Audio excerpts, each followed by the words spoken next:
Kwanza sura ya 5 mstari wa 6, Yesu alipokutana na umati mkubwa wa watu umekusanyika, akawaona wana jambo zito sana mioyoni mwao, akawaambia neno hili, akasema, heri wale ambao wana njaa na kiu ya kuona haki ikitendeka, maana hao watashibishwa.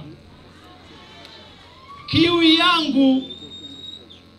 yangu ni kuona haki inatamalaki katika nchi hii.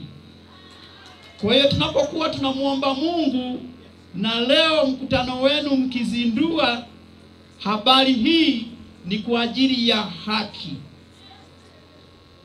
Tumeshuhudia watu wakiuawa, na sisi kama viongozi wa dini, nafasi yetu ni kujenga misingi ya haki ya utawala katika nchi hii.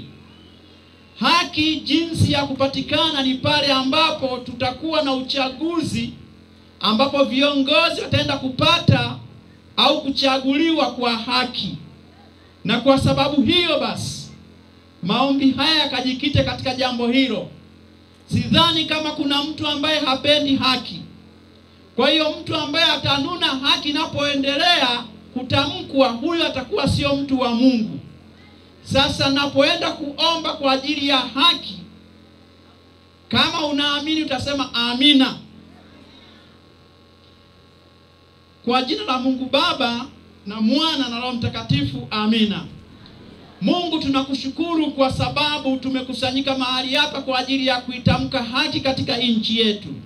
Maana neno lako linasema, heri wale ambao wanatamani, wanaona kiu ya kuona haki ikitendeka katika nchi hii, maana hao watashiba.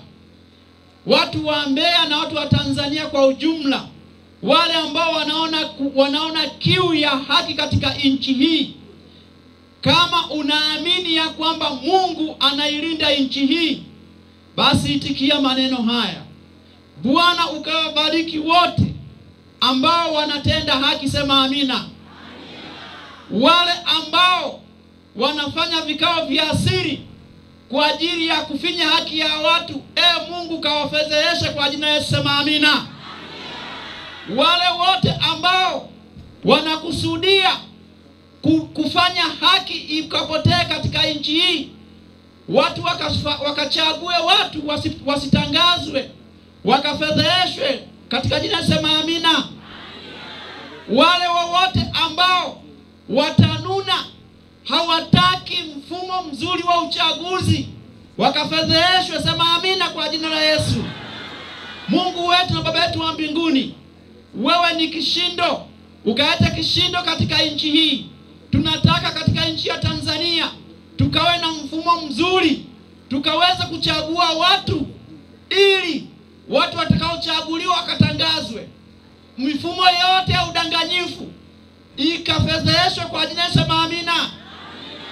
Ukatuunganisha Watanzania wote, tukaitokomeze mifumo yote ya ukandamizaji katika uchaguzi, sema amina. Amina. Tukaungane wote wa Tanzania, ili nchi yetu ikawe na utaratibu mzuri na katiba nzuri katika jina, sema amina. Amina. Yeyote atakayefanya makusudi kuharibu uchaguzi wa Tanzania akafedheheshwe kwa jina, sema amina. Amina. Yeyote atakayefanya makusudi kufanya taratibu zote ziwe za kishetani akafedheheshwe, sema amina. Amina. Yeyote atakayetamka haki, anayesema nchi hii ikawe na uchaguzi mzuri, ukampe amani, ukambariki, sema amina. Amina. Basi Mungu, ninaufungua mkutano huu kwa jina la Mungu Baba na Mwana Mtakatifu, amina.